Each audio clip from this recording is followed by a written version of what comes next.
Hi all, I have another amazing game of Mikhail Tal. This was played in the 1958 USSR Championship. His opponent was, I'm going to use the pronunciation resource on chessgames.com for this. Wait for this. Yuri Averbakh. Yeah, Yuri Averbakh. Let's try that again. Yuri Averbakh. Yeah, so you got the idea. I would have said myself Yuri Averbakh, so that's clearly wrong. Okay, and great respect to Yuri. He's still alive. He's the oldest, apparently, according to chessgames.com, he's the world's oldest living Grandmaster, aged 94. This guy won the USSR Championship in 1954, 4 years before this game. Credit to him. I don't know what he's been drinking. Has he been drinking tea a lot or something? It's wonderful. It'd be wonderful to know some tips on healthy living. I mean, 94. So this is a real veteran player. So even before he met Tal, 4 years earlier, he'd won the prestigious USSR Championship. He was born in Russia, Kaluga. He was awarded the IM title back in 1950. The GM title in 1952, and played in the Zurich Candidates of 1953. So his most notable, as I mentioned, winning USSR Championship in 1954 ahead of Taimanov, Korchnoi, Petrosian, Geller and Floor. He was first equal in the Soviet Championships of 1956, but lost the playoff for the first place. He won the Championship of Moscow in 1949, 1950 jointly, and 1962 jointly. He's a fantastic opening theoretician. There are loads of variations named after him. For example, in my favourite King's Indian defence, there's the Averbakh variation. Can I just say Yuri Averbakh from now on? Just it's because it's easier for me to say. So bishop e2. This is, you must know this. That's why I'm mentioning it. I want everyone by force to know this culture, this history, this culture that he's given us, and he's still alive.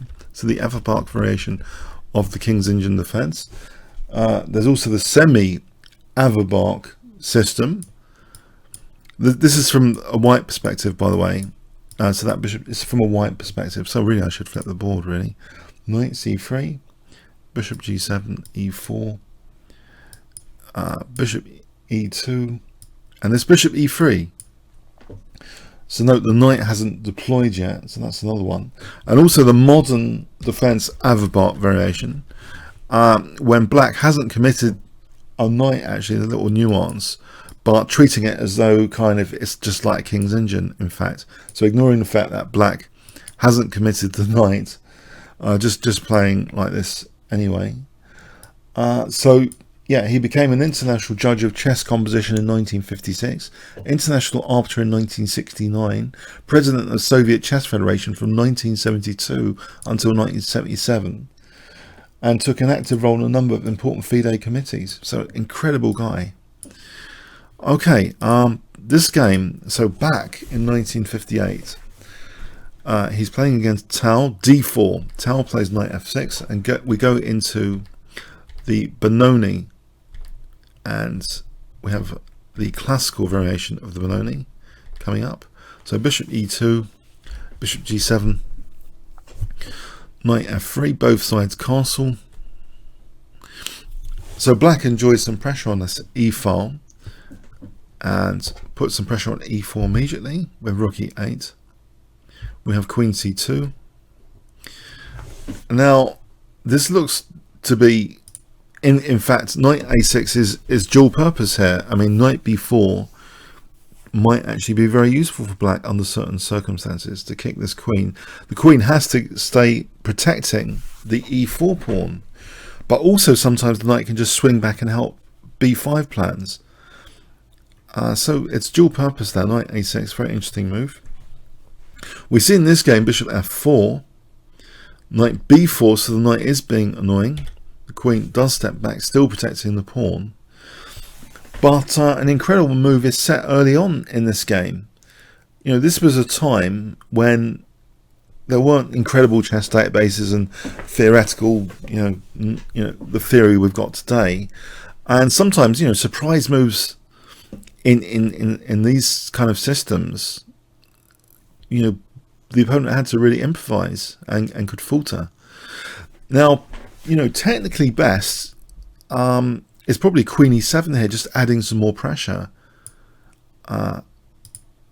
This wasn't played actually. Queen e7. Just imagine this position.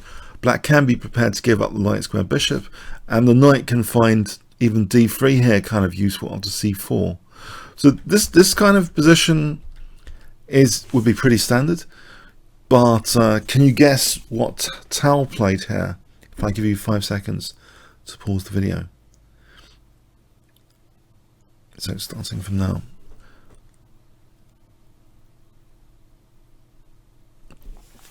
Okay, he plays knight takes e4. I mean, it's a major center pawn. So what's the meaning of this? Well, it's going into what seems to be a fairly nasty pin here after bishop f5.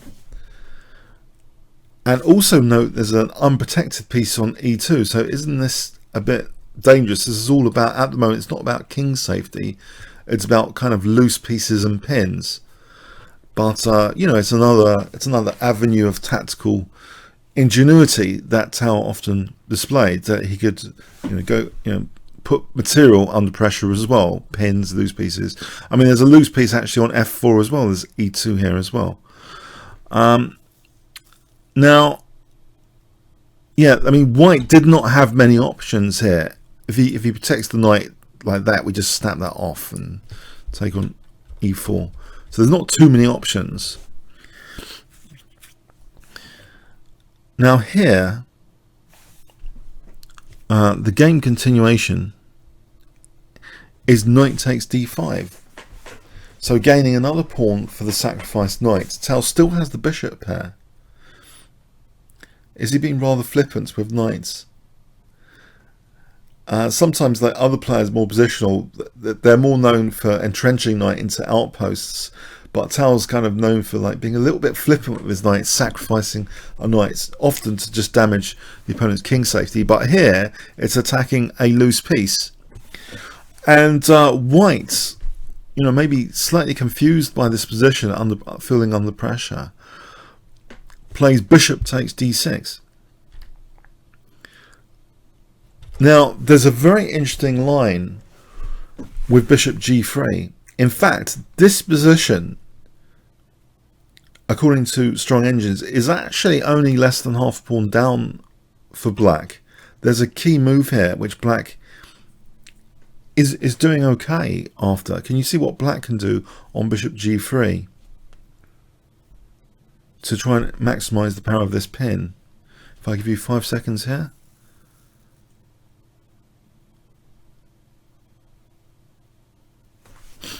Bishop h6, it's a surprising move, but it does mean bishop takes d2 is threatened. It is exploiting that pin. And here, apparently, it's kind of nearly equal. This must be one of the best moves. Black's best response here in this line is not to play this, because that means there's potentially a knight f6 on the way in some lines. But to just snap off on d2, and we have this forcing sequence, where black is kind of fine actually, although the exchange down, only white is only slightly better. So we've got 4 pieces each, but sorry, black is the exchange down, but it's okay for black, technically, according to Strong Engines. So yeah, the line is not completely bankrupt. The whole idea, I want to say here, that this is not a completely bankrupt idea theoretically, just because of bishop g3 here. Bishop takes d6 in the game was played, but yeah, it seems bishop h6 is interesting. So bishop takes d6, but this now allows actually black to gain the advantage.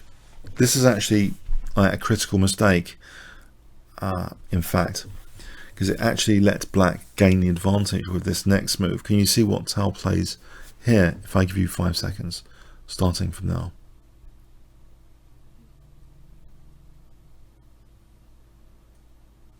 Okay, he just does this actually. And this bishop is very loose now as well, potentially, in the variations. Whatever white does, he's suffering a disadvantage already. This early on in the opening, yeah, this surprise has caught him off guard. If bishop f3 was played, but what else? You know, if the bishop moves, we just take on e4. It's a very difficult position. So bishop f3, knight takes e4, knight takes, and now just bishop takes e4, just regaining material with advantage. Black is a pawn up. I know it's opposite colour bishops, and so you might find, well, you might say, aren't they sometimes difficult to win? Well, let's have a look. Queen c2. Black didn't want to play bishop takes b7. This is just backfiring, giving black even more activity.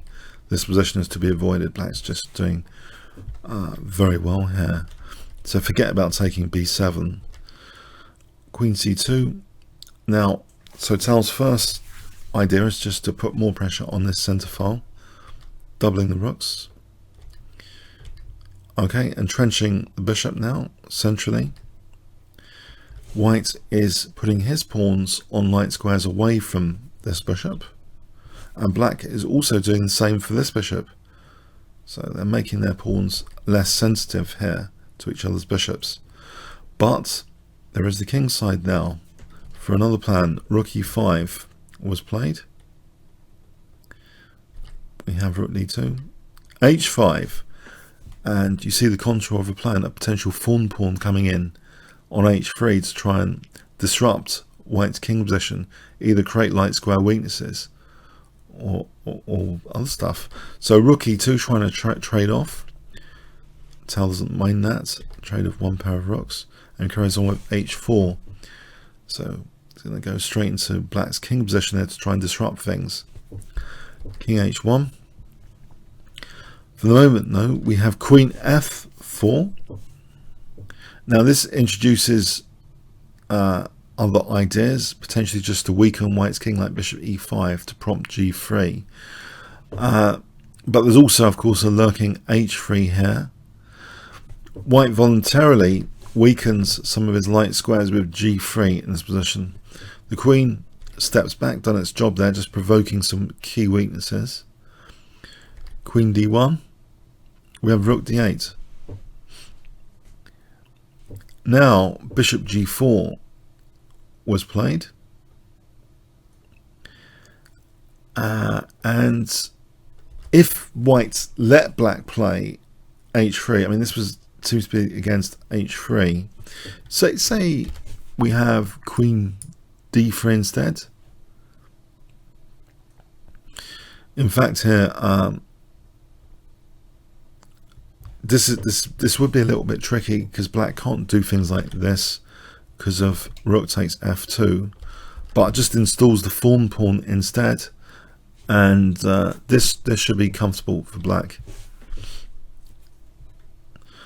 Okay, so here actually after queen d1, rook d8, yeah, bishop g4 stops the possibilities of h3,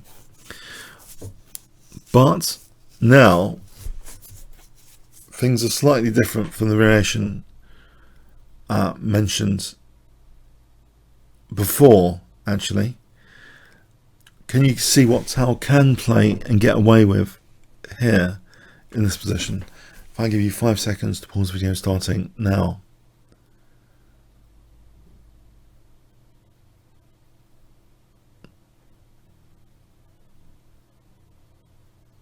Okay, bishop takes f2. There's no rook takes f2 because, you know, this is check. Rook takes queen is check. But you might think, hold on a sec, isn't this creating a self pin? Isn't that a way of losing material? A horrible self pin after queen e2. Actually, there are two ways of getting out of this. One is the way Tal played, and there's also another way, believe it or not. But the way Tal played is fantastic. Can you guess? Black to play in this position, a really super duper tactical resource to get out of this seemingly nasty pin. So I'll give you 5 seconds to pause the video, test your tactics here.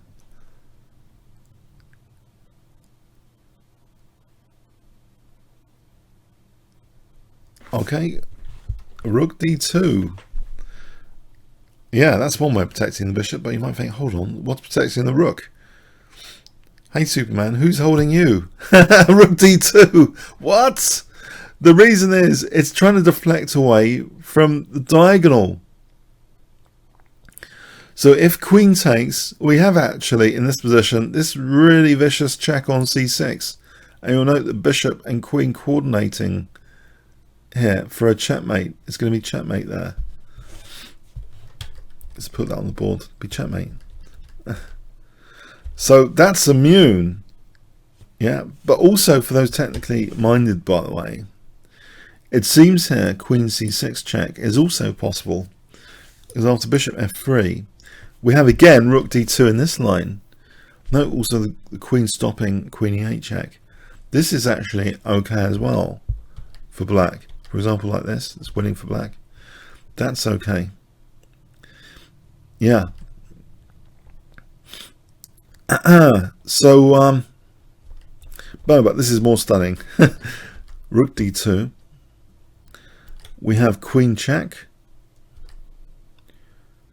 G takes h4. And still, you know, technically, black is only a pawn upright, but look at the king. It's been compromised, shattered pawns. Queen d4. So, looking at the bishop moves. But also, the bishop has to move in such a way that queen d5 is parried as well. So that's the major threat, in fact, just to mate the white king. So the bishop is stepping back for its own safety, and also to be able to answer queen d5 with bishop g2. Queen d3, looking at the bishop, which has to protect the rook as well. Bishop g2. Now putting the pressure on with rook d1, and in fact the game ended here. Yuri Averbakh resigned. Now a possible continuation. There is a potential saving resource for f1 here. Can you spot it? If I give you 5 seconds, can you find how you can save f1 without being mated?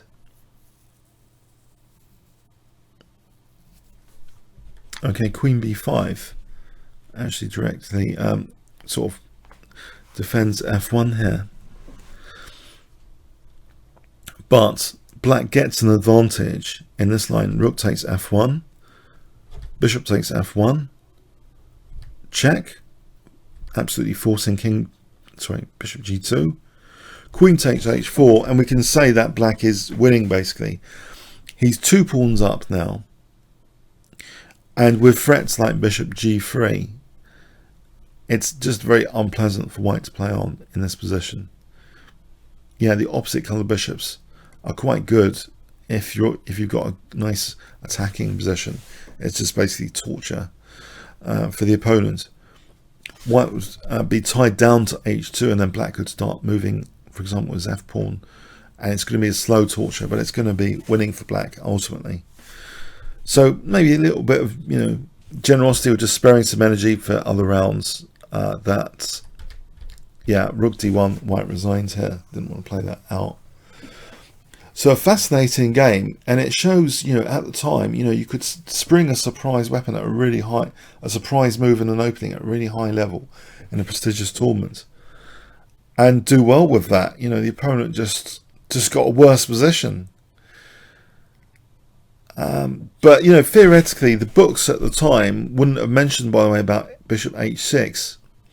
I mean, this is an engine resource. It kind of puts black nearly in balance, even after this kind of speculative piece sack by Tal. So that's fascinating as well, at least to me. Hope to you guys as well. And you found the game overall quite interesting, entertaining, and instructive. And if so, comments, questions, likes, appreciated.